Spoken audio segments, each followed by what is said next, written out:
నేను సాయి చంద్. నా చిన్నప్పటి నుంచే కల్చరల్ యాక్టివిటీస్ అన్నా స్పోర్ట్స్ అన్నా చాలా ఇంట్రెస్ట్ ఉండేది. కాంపిటీషన్స్లోను స్టేజ్ షోస్లోను బాగా యాక్టివ్గా పార్టిసిపేట్ చేసేవాడిని.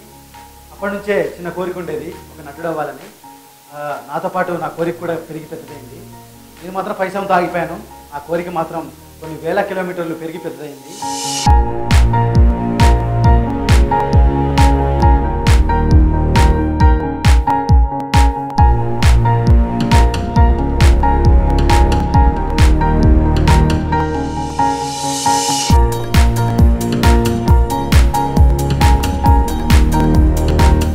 వచ్చేసి ఖమ్మం అండి. ఖమ్మం కళాకారుల గుమ్మం. ఫన్నీగా ఉన్న నేను రోజు ఇన్స్పైరింగ్గా ఫీల్ అయ్యే ప్రోవర్బ్ ఇది. సో నా గోల్ రీచ్ అవ్వడానికి అక్కడ నుంచి ఇక్కడికి వచ్చాను. Not everyone can become a great artist, but a great artist can come from anyway.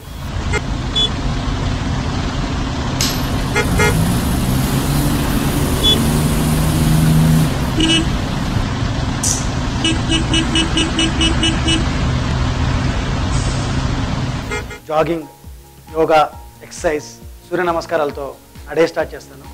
Work ఉన్నా లేకపోయినా వీక్లీ 5 days నా బాడీకి మాత్రం రెస్ట్.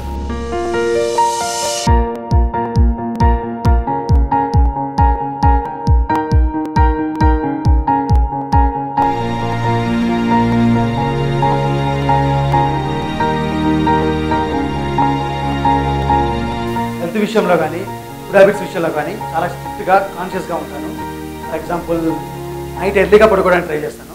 పడుకునే ముందు నా దగ్గరలో సెల్ ఫోన్ లేకుండా చూసుకుంటాను.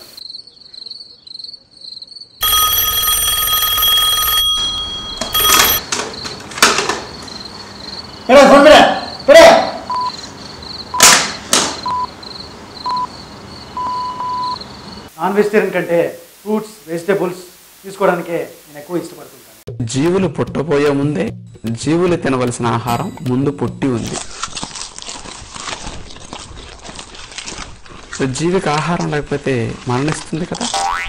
నేను దేవుడిని నమ్ముతాను. అంతకంటే ఎక్కువగా దేవుడి టైమింగ్ నమ్ముతూ ఉంటాను. ఎవ్రీ థర్స్డే బాబా గుడికి తప్పకుండా వెళ్తాను ఎక్కడున్నా కూడా.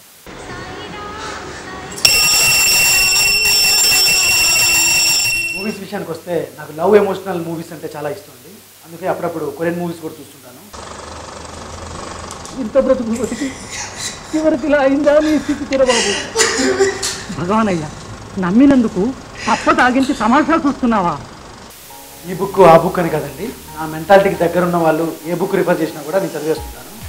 అది హ్యూమన్ సైకాలజీ కావచ్చు, సొసైటీ గురించి కావచ్చు, దేని గురించి అయినా కావచ్చు. Coming to my plus points, my energy. నా ఎనర్జీయే నా యొక్క బిగ్గెస్ట్ అసెట్ అని ఫీల్ అవుతుంటాను పర్సనల్గా. And I'm a quick learner.